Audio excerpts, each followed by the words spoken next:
The dangers of working at a juvenile detention facility.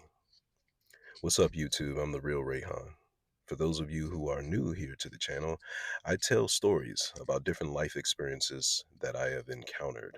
I also talk about things involving spirituality and relationships. But this video is going to be about the dangers of working in a juvenile detention facility.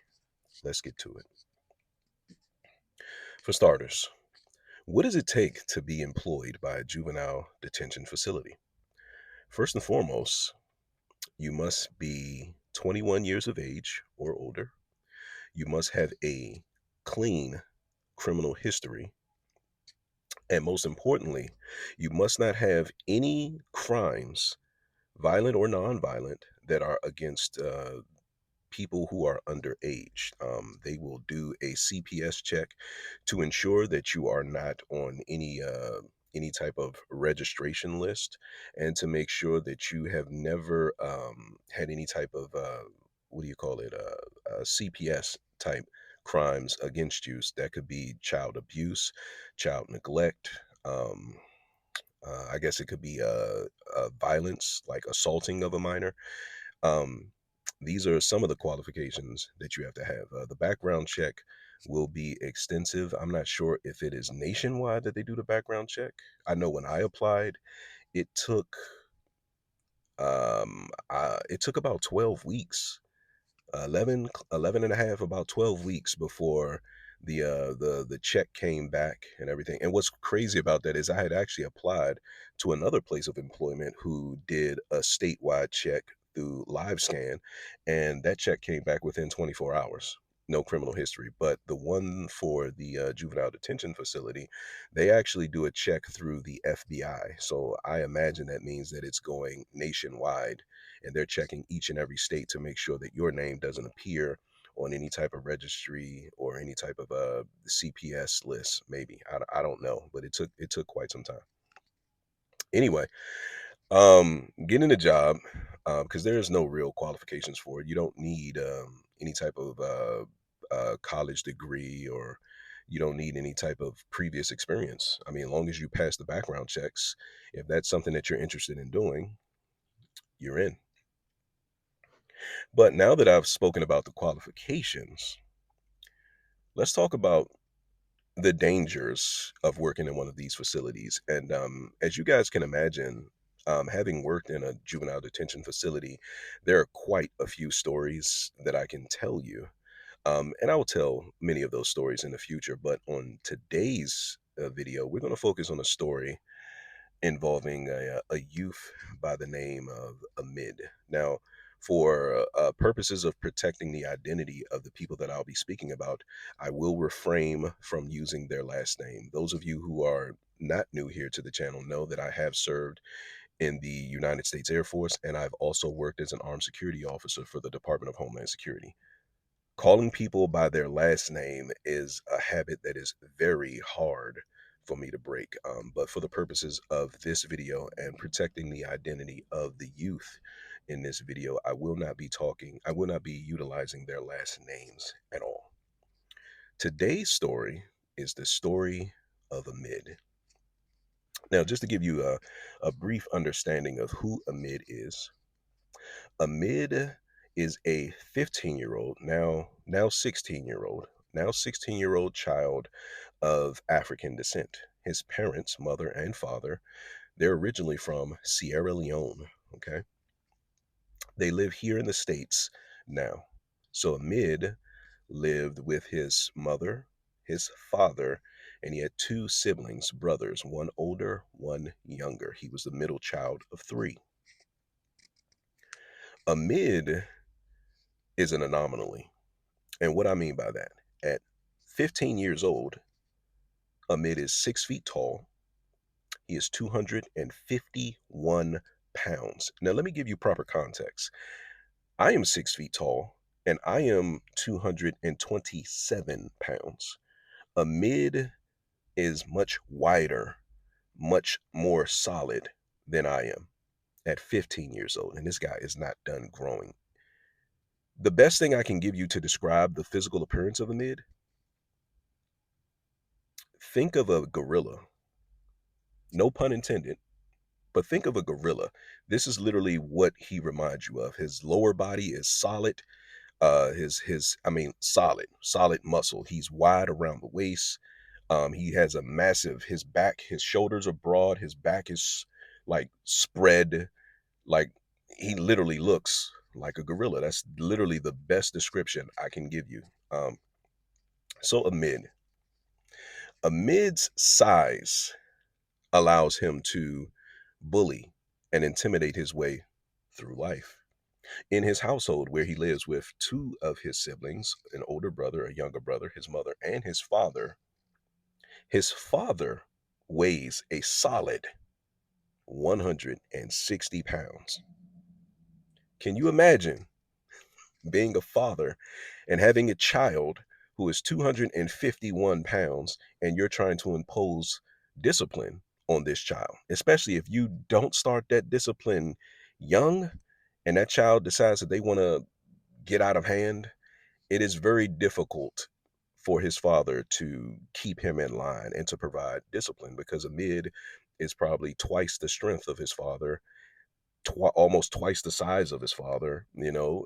It just wasn't a good thing. As a result, his father is not able to maintain discipline in the house. Okay. Um, so Amid, his older brother and his younger brother, they have all been in trouble with the law. Amid decides that he wants to go to the streets, and in the streets he wants to use his size and his presence, his intimidation to garner together some followers, some people to join his cause or his little crew that he was starting. He was able to find a good significant number of weaker, smaller framed children who were, one second, some weaker, smaller framed children he was able to find that were intimidated by his size and submitted to his manipulation, his control. Um, and after he got his crew big enough, Amid made the decision that in order to build the reputation of his crew and to arm his crew, Amid decided that they were going to rob, okay? They were going to rob a gun shop that was local in their area. Okay, so he got his crew together. They go to the gun shop. They force their way in. They're breaking everything they need to break so they can get a hold of the firearms that they want. So their crew is now armed to commit more violent crimes as a means of building their reputation and I guess increasing their income. I don't know. They all get caught. Okay, on trial, Amid is able to avoid going to jail or going to juvie due to a bullshit technicality. I guess basically the prosecutor um, had made allegations that Amid had done something and that they had his fingerprints connecting him to it.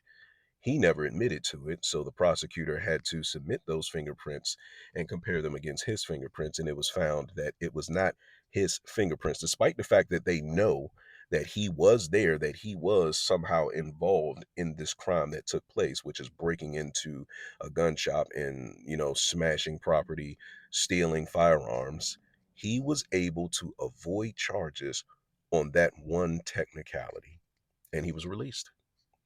Now, you can imagine that if a mid is 6 feet tall, 14, 15 years old, 251 pounds, he lives in a house with his mother, his father, his older and younger siblings, and he is clearly the bigger one. He is the one who controls the household. Now he's just committed a crime and he's gotten off. A mid thinks he's invincible. What does he do? The other people who participated in this crime, they all got sent to juvie. But because they were first time offenders, their time was short. When they get out, what do you think Amid decides to do? Amid takes the same crew and decides to go break in to the exact same gun shop that they had previously broken into. Ho the mind of a 14, 15-year-old, right? Like, I don't know how they process their decisions, but that's what he decided to do. The same store that he had already been arrested for, okay, already been charged, went to trial, and beat it on a technicality. He feels invincible. He decides he's gonna do it again. Now, the store has everything on camera, okay? Now, mind you, Amid is 6 feet tall, 251 pounds. He looks like a baby gorilla. He's dark complexion.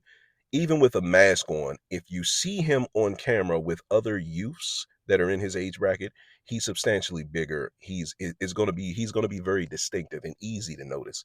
Because you guys can imagine the average youth that's 14, 15, 16 years old, they may weigh between 115 pounds and 100 and maybe 40 pounds if they're healthy. If they're not like overweight and obese, that's probably their size. Now you can imagine them standing next to a mid who's 6 feet tall, 251 pounds, looks like a baby gorilla. You can have a mask on. You can do anything you want to do to conceal your identity. We're going to know it's you. He has a very distinctive size. He has a very distinctive way of moving, walking, everything. Like he's you don't even have to see his face to know that it's him. You can be standing 200 yards away and you'll know that it's him. Okay. If you see this guy on camera, face covered or not, you know it's him. Anyway, he decides he's going to go rob this gun store again, and they get more firearms to arm his crew so that they can go out here and commit robberies, and they can uh, be able to defend themselves against their opposition. They get away with it this time, almost. Once they check the camera footage, they know that it's a mid for the same reasons that I just described to you. So what happens? They already know where he lives based on the previous case that he beat. They have an address for him this time. Okay. So a little bit of time passes, and I guess he thinks shit sweet. He thinks he's gotten away with it. The police put together, I think, like an ATF team or something like that, and they go raid his parents' house where he lives with his two siblings, older brother, younger brother. They raid the house, and he's there. Now, you can already imagine that if you break into a gun shop and you damage property and you steal firearms, what are the charges that you're going to be getting? You're going to be getting breaking and entering, obviously. You're going to be getting theft. You're going to be getting maybe destruction of property for the things that they damaged to get in. And you're going to be getting some type of gun charges. That's already four charges that you're catching just from breaking into that place, possibly more. So he breaks into the place. I'm sorry. I was about to back up to the story. You already catch the charges. The charges, you already know these charges are going to come against you for breaking into the place. When they raid his home, he's inside.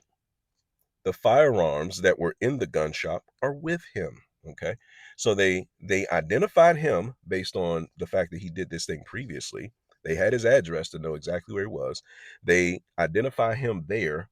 He has the firearms. But also when they come into his place, they find a substantial amount of crack cocaine, a substantial amount of fentanyl. So on top of the charges he was going to catch, he was going to be brought that the charges that were going to be brought against him for breaking into the gun shop. He also now had to deal with uh, possession of level 4 illegal substance, another charge of possession of a level 4 illegal substance, and it was so much they also added on to that intent to distribute because it was so much of it. Intent to distribute the crack cocaine and intent to distribute the fentanyl. So this guy already had four charges from breaking into the gun shop. He caught another four felony charges from the illegal drugs that he had in his house. Now, according to Amid, he wants to say that none of that belonged to him. It was his father's, and that he was convinced to just eat those charges because he was a juvenile and he would get off, and it would protect his father from going to jail for a very long time. That was his defense, and it was a weak one. He gets all these charges for that event. They bring him to juvenile detention this time while he's going through trial. Okay, while he's going to court. He goes to court, and all the charges that they bring against him, he decides that, oh, well, actually, he lost his court case, but he filed an appeal. Okay. His appeal allowed him to uh, try to find some type of escape from everything that was pending. Now, in the juvenile detention center, juveniles that are committed to the juvenile detention center, they will range between the ages of 12 is the youngest I've seen, and the oldest that I've seen is 20. The oldest you can be is 21, and that's if you're sentenced to juvenile life. Okay, that means that juvenile life, when you turn 21, you are no longer a juvenile. That'll be your release date, or that'll be your release date from juvenile detention, and you will be moved to an adult facility if your crimes are that serious. And you can imagine Amid's crimes are quite serious for you to be, I believe, 14 years old when you committed said crimes. He comes into the juvenile detention facility, and you can already imagine he is the largest child there. Okay. I mean, largest male child there. If I'm not mistaken, he's the largest. He may even be the largest person there to include all of the staff. This is a big motherfucker. Okay. He's big. And I told you, I'm 6 feet tall, 227, and I'm athletically fit. This motherfucker's bigger than me. You know what I mean? And wider than me and much younger than me. It is still unbelievable when I think about the size of him. Like, and I don't even know where he gets his size from because he's bigger than both his mom and his dad. He's in a juvenile detention facility amongst these other children that are ranging between the ages of 12 and 20, most of them being between the ages of 14 and 17. Okay. He's bigger than all of them. And this actually reminds me of a debate that came up on social media a few months ago when it was like 100 men versus one gorilla. Who wins? I can tell you in this situation, the motherfucking gorilla is going to win. Okay. And these children, 115 pounds, 120 pounds, 140 pounds, maybe 150. This guy's got you by 100 pounds. Okay. He comes into the juvenile detention facility. He's the biggest juvenile there. So he's, again, using his fear, using his size to induce fear on smaller, weaker children, using that intimidation to manipulate them into doing things that are uncharacteristic of them, using it to, in a sense, control the environment. This is what he does in every environment you introduce him to. He's trying to fight the staff. He's trying to intimidate the staff. He's doing all of these things um, to gain control of the facility and to show the other youth that are intimidated by him that you better be scared of me because I'm bold enough to try to fight the staff. I'm bold enough to do all of these things that you wouldn't. And it worked. He kept a lot of these children afraid of him and under his control and manipulation. That being said, Amid finally goes to court for the appeal that he had filed. Okay. He lost his appeal. And it didn't make sense that I mean, I guess the only reason he filed the appeal was to create an inconvenience because if you accepted all of these charges, it was foolish to me to file an appeal in the first place. But I guess he was just trying to stall the entire procedure. Now, Amid, as I just mentioned, while he tries to fight and intimidate and bully staff to continue to maintain his reputation, there came a time where Mr. Amid ran into me, the real Rayhan. The real Rayhan, who is from Southeast DC, who can turn that shit on and off like a light switch. So it's not uncommon to be in a juvenile detention center and to have children speaking to you in a way where if they were anywhere other than this juvenile detention center, you would probably slap the shit out of them. Okay. But mind you, it's a juvenile detention center, and these children are smart. Uh, they have a lot of idle time, a lot of time that they're using where they're in their cell, where they're not doing anything productive. So they're thinking, they're scheming, they're plotting. And Amid is the master of manipulation. Okay. They know that if you place your hands on them, you're going to catch charge. Okay. They know these things. So they'll do things to try to get you out of character, to knock you off your center. So it's not uncommon for Amir to say things to you like, hey, you a bitch. I'll slap the fuck out of you. I'll rob you. I'll stand over top of you and kill you. I'll smoke you. I'll take your car from you. You look sweet. If I see you on the outside, I'll do X, Y, Z. It's not uncommon for not just a mid, but any juvenile who really thinks they're about that life, or in this case, the juveniles who really are about that life, to speak to you in a manner where they really think you sweet for it. Not the real Rayhan. You can imagine that Amid and I eventually crossed paths. One day, I was responsible for one unit that housed the older children, or maybe not necessarily all older children, but these children all fell under DJJ, okay? Department of Juvenile Justice.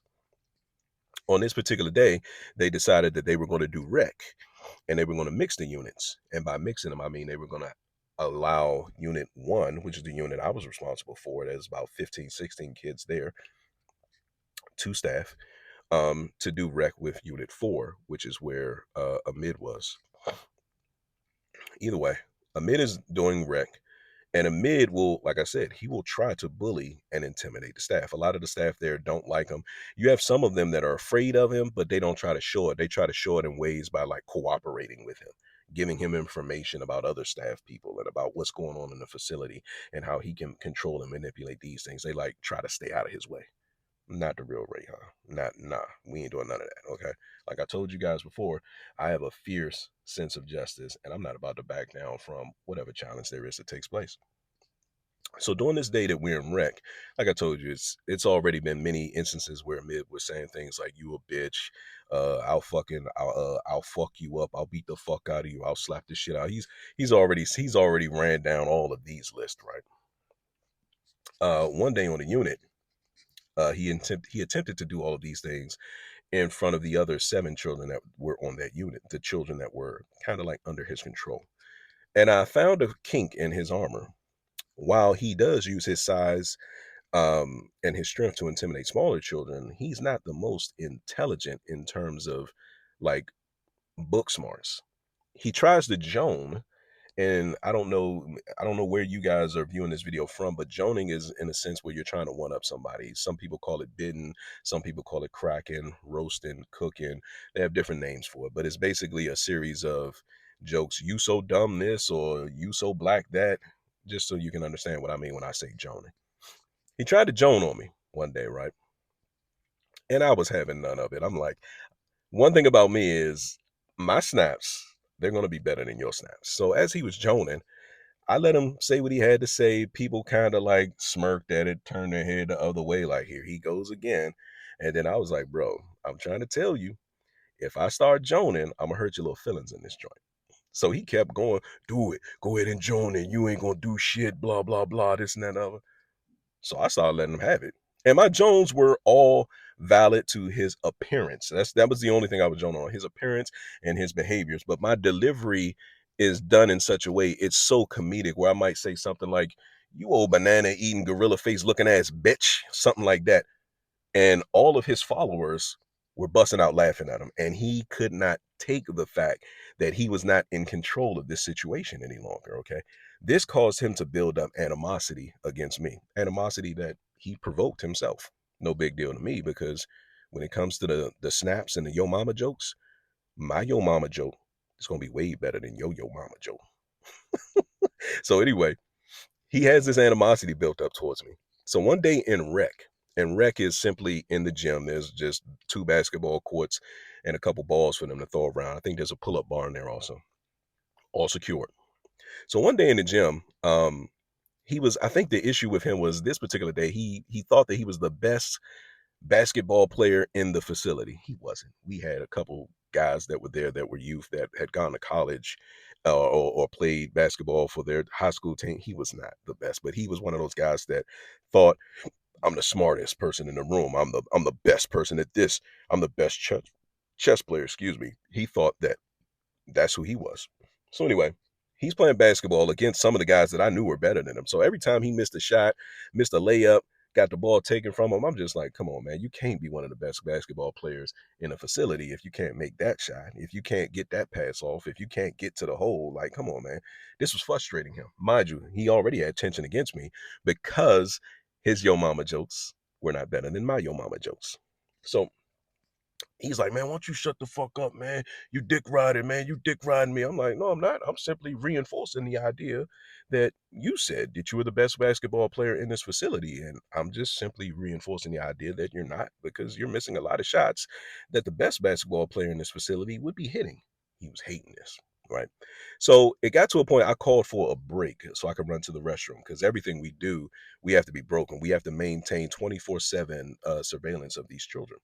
So I go on my little restroom break. I come back into the gym and he's on it. He's like, yeah, Southeast. Oh, I'm sorry. They call me Southeast in the facility because I'm from Southeast DC. That's the nickname that they've adapted for me. And he's like, yeah, Southeast, you a bitch. You a bitch, this and that and other, da da da da da. Things that I'm so used to him saying.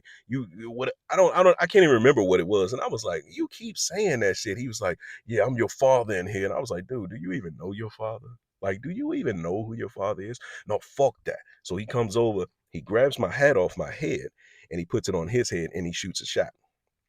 Now, in a juvenile detention facility, you can say whatever you want to say to me. You can call me whatever you want to call me. That is not going to shake me in any kind of way. But one boundary that you will not cross is making physical contact with me. That is the quickest and most surefire way to get your motherfucking ass whipped. Okay? He took my hat off my head, he put it on his head, goes to the 3-point line, shoots a shot. I'm like, dude, give my hat back, G. He gives my hat back. I said, don't touch me again, man. Now, he thinks that he's found a chink in my armor, but this is not a chink. This is some serious shit. Like, don't touch me, G. You know what I mean? After I put my hat back on my head, he comes over after I say, don't touch me again, and he like forcefully knocks it off my head. If I didn't have a hat on my head, you probably would have thought that he like threw a back smack at me or something like that, right? My hat goes flying. Now I'm kind of, you see how my hand is kind of, now I'm kind of, I have this nervous energy because I'm trying to control what I know is about to happen and remain professional. Because mind you, remember what I told you guys, if you lay hands on one of these children, the state will bring criminal charges against you, CPS charges against you. Okay. So I'm trying to hold back what I know is about to happen. You ain't gonna do shit, blah, blah, blah, this and that and the third. So I look over at the supervisor. I'm like, yo, this dude is getting real close. He's actually already beyond that point. So the supervisor's like, yo, man, chill out, man. What is you doing? Like, what you already know. Now, at this point, realistically, I could put charges on him for assault. Like, if you touch somebody, they can actually press charges against you for assault. But again, I'm from Southeast DC and I'm fighting back the urge to putting this big motherfucker to sleep. Okay. So while he continues to talk, blah, blah, blah, I walk off the basketball court. I go stand against the wall and I'm trying to like get myself together. You can almost see like the Dr. Jekyll, Mr. What is it? Dr. Jekyll, Mr. Hyde kind of effect starting to take place, right? So he notices this. So he feels like he's one upping me. So now he comes over and he starts talking his shit. Even more shit. Yeah, that's why your mom's a bitch. You know what I'm saying? Your father's a bitch. You know what I mean? Fuck your moms. Fuck your dad. And I'm like, you want to fuck my dad, bro? And he's like, oh, see, this nigga's a bitch. This nigga's fucking gay. This nigga's talking about fucking his father. I'm like, yo, you said it, my guy, not me. Now, fuck that. Fuck your mom. Fuck your grandmom and all of this shit. And I'm like, hey, bro, listen. I know you bigger than most of the children in here, but you're still a child. I put your big ass to sleep in this joint, G. You already didn't cross the line. You getting on my motherfucking nerves. I'm telling you, just get away from me. No, fuck that. You ain't gonna do shit. You a bitch. You a bitch. You know what I mean? You got this fucking hairy chest and all of this shit. And I was like, yeah, your mom like it though. Then he was like, hey, yo, stop fucking playing with me, nigga. Nigga, stop fucking playing with me. At this point, the supervisor, they making their way over because they know this is not typical behavior of me. It is of him, but it's not common behavior of me. So they know shit is about to explode. Okay. So he's like, yeah, stop fucking playing with me. My mom wouldn't fuck with somebody like you, nigga. You's a fucking goofy and all of this shit. And I'm like, yeah, that's what your mom said, huh? And he's like, yo, on the real, son, if you say one more motherfucking thing about my mother, I'm gonna hurt you in this joint. I was like, your mother, nigga. You wouldn't be amazed that this big 251-pound motherfucker came charging at me like a enraged bull, like literally charging at me like trying to get to me. The supervisor, who is about 6'3", probably 315, um, and there was one other detention specialist besides myself. He was probably about 200 pounds, maybe I think maybe 220, 217, something like that. They immediately start charging at him to stop him from making contact with me. Now, I'm not moving. My feet are centered because I'm already knowing if this big motherfucker touches me, I'm going to piece his ass up and put him to sleep. I know that I'm going to get terminated if I do that. I know that the state is going to bring CPS charges against me if I do that. However, you will have to walk around the detention center for the rest of your time here knowing that you are the fool who challenged Southeast. You will walk around blind, deaf, and dumb. Is that what he said on Troy? This is the fool that tried to challenge Achilles. That's the attitude that I had. Like, man, whatever. Before he can make contact with me, because he reached out with his hand. I don't know if he was trying to punch me or if he was just trying to grab at my face. Supervisor grabbed him, the other DS grabbed him, and they get to kind of like pulling him back. He's 250 pounds, solid. He's like a gorilla. Who's gonna win this match? 100 men or the gorilla? It took them what seems like forever to stop him from moving. Like he was like a fullback that was dragging people to get to the touchdown. Like they even though they had managed to pull him back maybe 5 or 7 yards, this big motherfucker was dragging these two people, these two grown men, from that point to me. Like he had to get this first down. That's what it seemed like. At one point, the smaller guy got on his back and they had him close to the ground because there was a certain restraint tactic that we're expected to use, right? At one point, they almost dragged him to the ground and he was in a squat position. This motherfucker stood up with this guy on his back and flicked him off. You seen this motherfucker go what seemed like 7 feet up in the air before his body came down flat on the ground. But they continued to wrestle to get control of him. And finally, they were able to subdue him. And they didn't restrain him, but they just backed him into a corner. And I guess he had used up all his little energy. Me, I'm still waiting because I'm like, if he makes contact with me, I don't give a fuck about all this shit that's going on. Y'all trying to control him. None of it. If he makes contact with me, I'm gonna put this big motherfucker to sleep. And then I might stand over top of him and fucking spit on him. Maybe I don't fucking know what I'll do because if I have to, I don't normally get to that place, so I'm not in full control of what might take place if I get to that place. Right? They get control of him. I leave. No big deal. I mean, to me, it's over with. It's stuff that's gonna take place in that type of environment with that type of individual anyway. Right? So I leave. Now, amid, as I told you, he lost his appeal.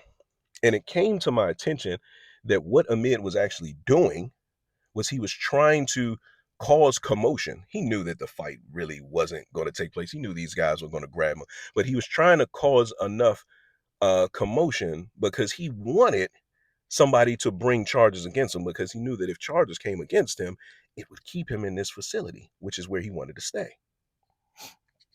Amid has this child, and this child, his name is Jordan. I won't use his last name again to protect their identity. This child's name is Jordan. Jordan is a 16 years old, I believe, 115 pounds, small, incredibly small. If I want to give you a visual, he looks very much like Will Smith's son in a movie called After Earth, like when he was a teenager. That's what he looks like. Jordan has a really big mouth, has a mouth that likes to write checks that his ass cannot cash at 115 pounds, understandably. Now, Amid, as I've already identified to you, 6 feet tall, 251 pounds, he's a bully. He uses his size to make you fearful, to intimidate people, to control and manipulate you. Now, bullies typically target the weakest person. They could be 10 weak people, but they're going to go at the weakest person because that's the easiest one to get their way with. So Amid to Jordan is like, you got to know in a juvenile detention center, somebody a mid size, he likes to eat. But in a juvenile detention center, in a jail, in a prison, your meals are portion controlled. Okay. That's kind of one of the things you have to deal with when you're in jail. Like you don't get to eat as much as you want. Everything is portion controlled. Now, for a mid to be his size, them portions ain't enough. And what you think a motherfucker that big gonna do? He gonna identify the weakest child, the smallest child. In this case, it was Jordan, and you're going to give me this off your tray at every meal, or I'm going to beat the fuck out of you. And that's enough to intimidate a child as small as Jordan. One day I'm in the cafeteria, mind you, this is after this whole uh situation at rec in the gym had taken place where we could have come to a fight. I'm in the cafeteria, and the smaller children, they get handed insures, I guess, to kind of help them get extra protein, extra calories so they can get their weight up. I notice Amid has an insure. And I'm kind of looking like, what the fuck your big ass doing with an insure? And I look, because there's only a certain number of children that get these insures, right? I knew Jordan was one of them. So when I saw Amid had one, I turned and I looked to where Jordan was sitting, and Jordan did not have an insure. So I'm like, oh, wait a minute, wait a minute, wait a minute, wait a minute. Did you get this motherfucker your insure? I didn't say anything to him. I went up to the insure and I said, hey, I'm going to take the insure and I'm going to put it back on Jordan's table. By the time I got to the insure, it was empty. I'm like, Amir, what you doing with the insure, bro? And he's like, I don't know. I don't know who shit that is. I don't even know where the fuck that came from. That shit was just sitting there when I got here or some shit like that. So I'm like, now it was empty. So whatever he had already drank it, did what he needed to do with it. So it wasn't much I could do. So later on that same day, at lunch or dinner, it possibly was, I can't remember what meal it was, I noticed I was particularly paying attention to Jordan's movements, and I watched Jordan when he walked from getting his meal. I watched him walk past Amid and drop the insure off. I went and got the insure, put it and gave it back to Jordan, and I was like, Amid, if I see that again, I'm gonna write your ass up. So technically, in a facility, you're not allowed to share food. You're not allowed to share food in any way, any manner. A lot of them try to bet. I can beat you in basketball. If I win, you got to give me your snacks and all that. We don't play that. You will not share food or pass your food off in any kind of way. That is a serious violation because it's we do it that way to make sure that you're not being bullied for your food, that you're not being starved, that you're receiving your meals like you're supposed to, like you're lawfully supposed to. Amid, I told you was having those issues with Jordan. So when I peeped it, every time I was responsible for their unit, I would pay attention to how Amid moved because, like I said, he's a manipulator. If you intervene in something that he's doing, he's going to find a different way to try to achieve the same goal. So, what he was doing, I noticed, is he would come into the cafeteria and he would sit in the front so that he can get his tray first. And then once he got his tray, he would go sit anywhere where Jordan was. He would sit right next to Jordan. So, when I peeped that the first time, as soon as Jordan got up to get his meal, because I would control who got up and when they got up to get their food, when Jordan got his meal, when he tried to make his way back to that same seat, I would always stop him and have him sit somewhere else. And he would always kind of have this look like he was kind of like concerned at the fact that I was stopping him from sitting someplace else. So I knew immediately what was going on was Amid had used his size to intimidate this child into taking food from him. This is the reason why this child was still so small, and Amid was so motherfucking big. Now, Amid, believe it or not, was going to make good on whatever it was that he told this child, which was more than likely, I'm going to beat the fuck out of you if you don't give me this off your plate at every given meal. Whatever the fuck I want, right? He was going to make good on that. He didn't give a fuck that I was interfering. He was going to make good on that. He put the onus back on Jordan, like, hey, you're going to figure out a way to get me what I want off your tray. I don't give a fuck what Southeast says or any other staff. I better get that shit off your tray or I'm going to whip your motherfucking ass. And now we come to the conclusion of this story. And I smirk because it's amazing how I saw all of this forming and I almost knew how it was going to end. So on this particular day that I reported to work at 6 a.m., we already short staffed. One of our guys called off. Okay. So that now leaves a supervisor, an assistant supervisor, me, and one other detention specialist. It's supposed to be three of us. One detention specialist called off. I'm originally assigned to Unit 1, where the older kids are, the DJJ kids, okay? The ones who have already been committed. And the kids on Unit 1, I get along with most of them very well. They look up to me like their older brother or maybe like a bigger cousin or something like that. A lot of these kids, very respectful. They still are kids, but they still do what you need them to do when you need them to do it. There's very little resistance with them. Okay. So I'm responsible for Unit 1. The other DS was responsible to Unit 4, which is where Amid was. Now, on this particular day, They were going to wreck Unit 1 and Unit 4 together because we were short-staffed, okay? So I take Unit 1 to wreck. The other DS specialist, he takes Unit 4 to wreck. Unit 4, I think, had 8 residents. Unit 1 is like 15, 13, 14, 15 or something like that. So it's two of us over there because the ratio is there's there has to be 8, there has to be 1 staff per 8 youth, okay? So because Unit 1 is always, you know, 14, 15, 16, there's two of us over there. Unit 4 only had 8, so there's only 1. So we go to rec together. I take Unit 1. The other staff brings Unit 4 into the gym. Soon as we get into the gym, or prior to us getting into the gym, Control called that staff and told him that he has an emergency phone call. He needs to come to Control. He gets to Control. It's a family emergency, so he leaves abruptly. So they switch me um at the close of rec. They switched me to go to Unit 4. Now I didn't know this was going to happen. I thought that I was going to remain in Unit 1. That's not what happened. So in rec, I'm kind of under the weather this particular day, and it was like some type of cold that was going around the facility. I had caught it. Now, I was not feeling good by the time rec came around. However, because we have already short staffed, we had lost 2 DSs. I didn't want to leave because it would have been no DSs, which means the kids got to go back behind the doors. And the director of the facility doesn't like when they're behind doors unless they absolutely have to be. Okay. So I'm in the gym and I notice a couple children come in.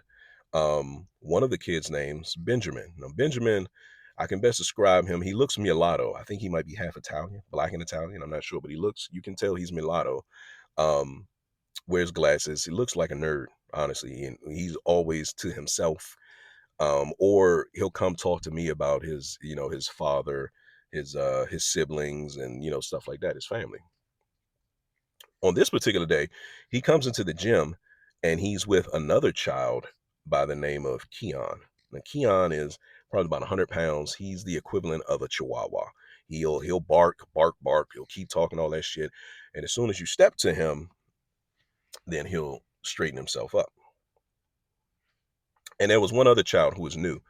I did not know much about this child because he had only just arrived. So I figured it was kind of strange to me to see Benjamin speaking to Keon, who he's not normally speaking to. But I just figured the other child must be the common denominator. Maybe the other child is really cool and he was able to unite them for whatever reason. So they were in the gym, over in a distant corner, sitting on the floor, just kind of talking. No big deal. On this particular day, I didn't really want anybody around me because I was sick in the first place. All right. So at the end of gym, that's when the supervisor told me that I had to take over Unit 4, which because the other guy had to leave. And what they did, because they knew about the previous incident between myself and the mid, was they moved the mid off of Unit 4 and put him onto Unit 1 to kind of keep he and I separate, which was at the instruction of the security manager. Okay. So I'm like, whatever, I can deal with these kids. I take them to the cafeteria right after rec. Okay. And when we get in the cafeteria, Keon, all because these Keon, Benjamin, the new kid who I didn't know, and one other kid by the name of Tyler, they were all sitting at the same table. Now, mind you, I'm responsible for directing them when they can come up and retrieve their meals. But I remember, and it's only the rule is only one youth can be up at a time. So while I believe the newest kid was up getting his food, Keon decides to ask me, hey Southeast, can I get up and get some water? I'm like, you gotta wait. And he's like, wait for what? And I'm like, wait until I tell you you can. This ain't your first meal eating here. You know the rules. There's only one person up at a time. Hey, bro, you gonna stop talking to me like that, bro. You gonna stop playing with me. You look like you sick. You look like one punch will take you out. And I'm just thinking to myself, Keon, who gonna punch me and take me out? You? You weigh 100 pounds, bro. My left leg weighs more than you. Nobody who drinks ensures is going to ever have any type of physical advantage over me. Just keep that in mind while you talking all this shit and you trying to show off in front of the new guy. I ain't trying to show off in front of nothing, man. Stop playing with me, man. Stop playing with me. Man, whatever is all I'm thinking. That's when Tyler, who's 14 years old, but probably the most dangerous out of the four of them, he's like, yeah, Southeast, I can tell you sick, man. It's like I can smell the sickness on you. Stay away from me, bro. I don't want to get you. I don't want you to get me sick. Now, just to give you some background on Tyler. Tyler, at 14 years old, he is in the juvenile detention center for murder. He is a member of a mid's little crew. Okay. Um, he actually shot into a crowd of people who he deemed were his ops, and he hit three of them, four of them, and one of them died. He is in juvenile detention for murder. He is by far one of the most dangerous children in the facility, and it's not uncommon for there to be. There are other children in there for murder, vehicular manslaughter, all types of things, but he's one of the most dangerous. He's 14 years old. He's a member of a mid's little crew. Okay, so anyway, at the conclusion of that exchange, I took them back to the unit where they were just watching television, doing things like that. And I noticed that everywhere in the unit, the four of them, Benjamin, the new kid, his name is Othaniel, I believe, Tyler, and Keon, they were always huddled up together. And I'm just like, how did they become so tight? I'm knowing that Tyler is already a member of the crew that Amid had started. Okay. But it's strange, still strange to me seeing all of them huddled up together every time we moving around. So what happened is we go in the back hallway because they need to use the restroom. Now, when they use the restroom, I bring everybody from the floor to the back hallway because I have to maintain eye contact, or I have to maintain a visual contact of all of the youth to make sure that they're not passing notes off or any type of contraband, and make sure that they're not fighting, all these kind of things. So I bring everybody to the back hallway. You go stand by your door. I will unlock your door. You will go in. I will secure your door. You can use the restroom, and then I will let you out when you're done. The four of them go to the end of the hallway and they start playing around with the wall locker, slamming it excessively like they were trying to piss me off. Started with Tyler. I asked Tyler to stop. He did. I actually had to scream at him because it was so annoying what he was doing. And I realized he was intentionally trying to ignore me. Soon as he stops, Keon starts doing it. I got to tell him to stop. And then the new kid, Othaniel, or whatever his name is, he starts doing it. Got to tell him to stop. I'm like, man, you know what? Instead of constantly yelling at y'all about this shit, here's what I'm gonna do. I'm just going to deduct points from you from your point card. Now, in the facility where I am, they have point cards. So anytime they do something that is deemed inappropriate or a violation of the facility's policies, we can deduct a point from them. They use these points at the end of the week to acquire commissary. Okay. So I'm just like, man, I'm just gonna take a point from him. I'm not gonna keep talking to y'all about the same shit over and over again because I realize what y'all trying to do. All right. I take points from them. At the end, or close to the end of the day, okay, right before dinner, they want to check their point cards. I let them see. Now, Tyler and Keon become visibly upset at the fact that I took points from them for slamming of the locker.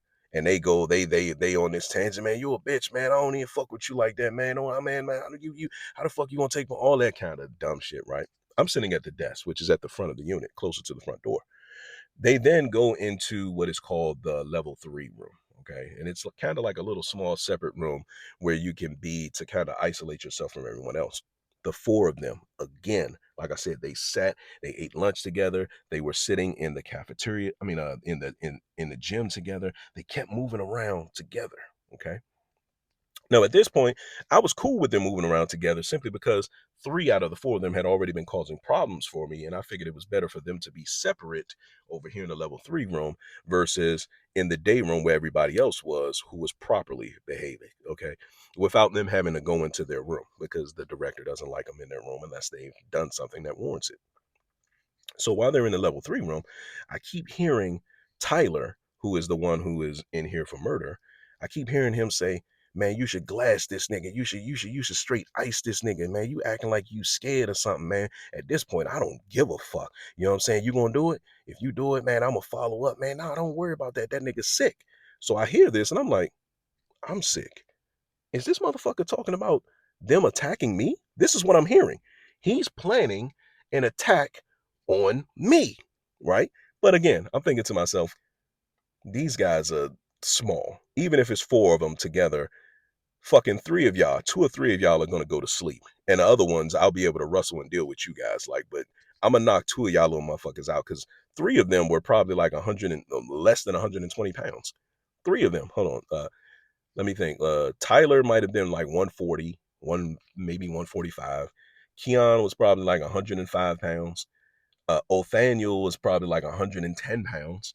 And Benjamin, I think, was the biggest one, 160, but they're all small. So anyway, I'm just thinking, yeah, whatever. Um, so we go to lunch. I'm sorry, we go to dinner, which is their last meal of the day. Now, before I move them, I'm responsible for patting them down to make sure there's no contraband. There's no pens, there's no stabbing or cutting weapons, there are no notes. They like to pass notes. And we got to call the movement out to control. Control has to make sure that there's no other unit that is in the common area of the hallway because they can be co-defendants. They don't want them talking. They could have beef with each other. They don't want them seeing one another and fighting. Control clears it. We go to dinner. They have their dinner, and then on our way back from dinner, as I'm moving the 8 residents that I have back to the unit, that's when I'm met by another staff in the hallway, and they have a mid with them, and they're like, "Control, we're going to add one more person to Unit 4's movement." Control clears it. She adds a mid to my line. He falls in the back of the line. So now my line consists of there's Tyler, there's Keon, there's Othaniel, there's Benjamin, there's a mid. Jordan is in the front of the line, and then there are 3 other youths who I don't have a need to mention them. So there's a total of 9 now. So as I get to the unit door and I open it, and I have them going into the unit single file line, I remember a mid walking past me, and I remember when he walked past me, he kind of looked at me out the corner of his eye as he was going in the door, and I'm just like, I don't know why he thinks I'm afraid of him. I literally will put your ass to sleep. So all of this looking and sizing up, that shit don't really mean nothing, right? So as he goes in the door, I come in the door behind him, and before the door can close, the other staff is like, "You good?" And I had barely heard her, so I kind of leaned back out the door and looked, and I'm like, "What you say?" And she was like, "Are you good?" And I'm like, "Yeah." So as soon as I closed the door, before I could even close the door and fully turn and look into the unit, Benjamin, Tyler, Othaniel and Bale, what's his name? Keon. They were already attacking Jordan, right? And I'm like, I'm kind of looking because we don't allow horseplay in the facility. When we see that, we got to break that up because we don't know if somebody may get injured, if this person may really feel threatened. So I'm kind of looking like, what in the fuck? Because I see all of these bodies. It's like a pile. Like, and I'm looking like, what the fuck is going on? The first thing I see is Othaniel, which is the new kid, the 115-pound guy, throwing punches, but he's throwing them kind of like, he's not throwing them like mollywopping, like he's trying to mollywop somebody. He's throwing these punches, kind of. And I'm looking, I'm like, what the fuck is happening? I'm like, and then I see Jordan on the floor in a fetal position, kind of covering his, trying to protect his face. And I'm like, this is a fucking mob assault. I get on the radio. I call out the appropriate code to alert control and the rest of the staff of what's taking place in my unit. And then I start making my way to this mob. Now, technically, we aren't supposed to break up fights that are involving more than 2 people. This was involving 5. Okay. Surprisingly, Amid was not one of them. He kind of was in the back, kind of watching. He's the manipulator. Remember what I told you. So I started making my way to this crowd of people to grab he who I thought was responsible, which was Tyler, because he was the one that has the serious charges. He was the one who I heard doing all the talking and all of the planning. When I walk over there to grab him, I didn't even physically have to put hands on him before the entire attack stopped. And just to be clear, the attack only lasted maybe 7 to 10 seconds. It was not a long attack at all. So I go over there and I put my hands on Tyler. He's kind of standing there with his fist balled up and he's looking down at Jordan, who's on the floor, and he's like, "Yeah, what the fuck?" So I knew he was involved. I walk him over to the level 3 room to have him separate from the group. Keon and Othaniel are standing there kind of scratching their head like they didn't plan on what they were going to do after they attacked Jordan. And I noticed that Benjamin was standing over near the wall and he kind of was rocking side to side, still had his fist balled up, had an annoying look on his face. And I'm like, was he involved in this shit? Because his posture tells me that he was. So by this time, the supervisor and assistant supervisor, they arrive in the unit. I'm pissed off at this point because I'm mad at the fact that they did this shit while I was on the unit. Now there's going to be questions and shit that I have to answer from higher ups and quite possibly from a court. Okay, so after I walk over to Phillips and I'm kind of pissed. I said, "Did you throw a strike at this kid?" Because this is very uncharacteristic of Phillips. "Did you throw a strike at this kid?" I know the answer is yes based on his posture, and he's like, "Yes," and I'm like, the fuck has gotten into you today? So I get a hold of him. I take him into his room. He's going into his cell for the rest of the day. We get the other three that were attacked, which were Tyler, Keon, and Nathaniel. We put them in their rooms. Now, Amid, being the master manipulator, he's kind of standing there like, "Yo, what's going on? Why did you guys? Why did you guys jump on him? Like, why did you guys do that?" Jordan gets up off the ground and he looks at me and he's like showing me his teeth. Now, I don't know if it was his mouth that was busted or whether it was nose, but there was blood kind of like in this area. So they had did some kind of damage, right? And I'm just like, what the fuck is going on? We these guys are in their cell. He has to go to medical. He's like, man, I'm pressing charges. I think the director told him to press charges. So he's pressing charges. These charges are more serious than you think. If it was a one-on-one fight, probably wouldn't. I mean, maybe they could still be charges, but because there were four of them jumping on him, the charges were mob assault, which is more serious charging. Plus, the fact that one person conspired and put the whole thing together, there's a felony coming to that person because there's conspiracy to commit mob assault or whatever. So one child ends up catching. They bring felony charges on him. The other children get charges as well. Um, they're trying to figure out if I'm going to be get subpoenaed to go to court. I'm like, why would I get subpoenaed? The whole attack is caught on cameras. You don't need me as a witness if you got the footage.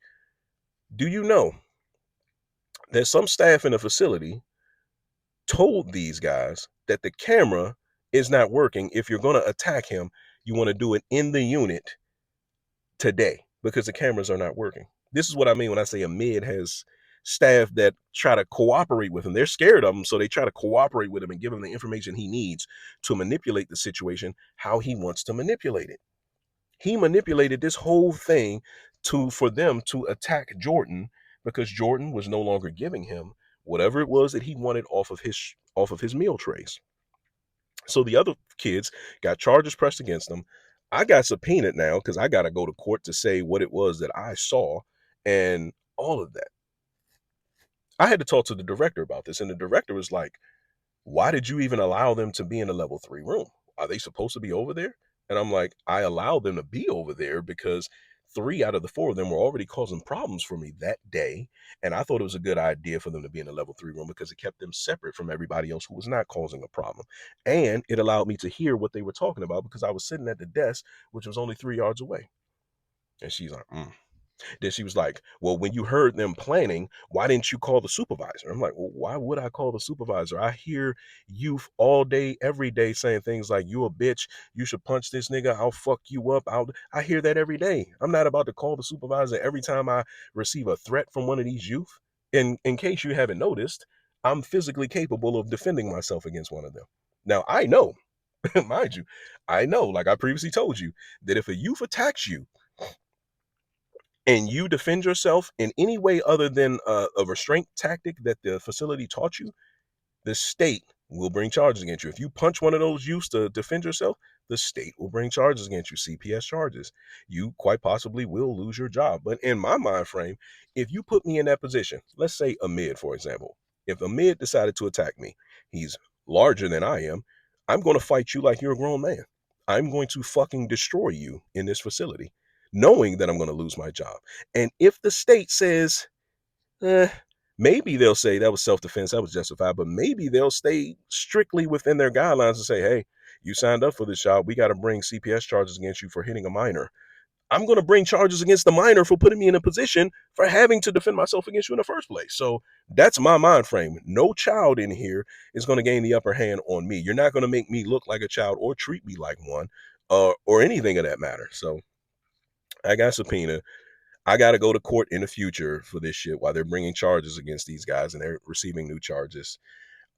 Meanwhile, Amid, the master manipulator, is scared that they're going to move him out of this facility and he's going to be in a jail, another juvenile facility where there are 17, 18, 19, 20-year-olds that are bigger, stronger, and more organized than he is. He's finding every tactic he can to stay in place. This motherfucker fakes a mental health issue so that he can go to a mental health hospital that he learned from another inmate who does the exact same thing to make himself look more sympathetic and like he's unstable because he knows that he has a placement date coming up in which his PO will tell him what charges are stuck, how much time he's going to get, where he's going to do those charges at. Um, he wants to stay in this facility because it's local. He has control here. So when he realized that, he's like, "Am I going to stay here?" He knows that the director doesn't want him there. He's been placed on solitary or confinement for gang recruiting. He's been trying to fight staff multiple times. He's taking food from kids. He's always manipulating kids into doing things so that he can, keep his hands clean. He knows that he's not going to stay at that facility. So this motherfucker faked a mental health issue just so he can try to postpone his placement treatment. And those are the dangers of working in a juvenile detention facility. These children will have the upper hand against you if they decide that they want to attack you. If you defend yourself in any way other than what the facility taught you, which is a primary restraint tactic, the state will bring criminal charges against you, or CPS charges against you, and you will lose your job. So if you're somebody who's thinking about getting into corrections, whether it be at a jail, a prison, or even a juvenile detention center, you need to keep these things in mind because not everybody is built for it. If you guys enjoyed this video, do me a favor and I need you to smash the like button down here on this video. It definitely helps the video to reach other viewers that will find the video engaging. If you're new to the channel, I invite you to subscribe via the subscription button and ask that you turn on your notifications so you'll be notified immediately when I upload the next video here on this channel. I talk about many different things here on the channel. And you guys, if it's a story that you'll enjoy or you think you enjoyed this one, you'll probably enjoy future videos. So that's it. That's all I have for you guys today. I'm the real Roy Han. Thank you guys for joining me. And as always, I'll see you in the next one. Peace.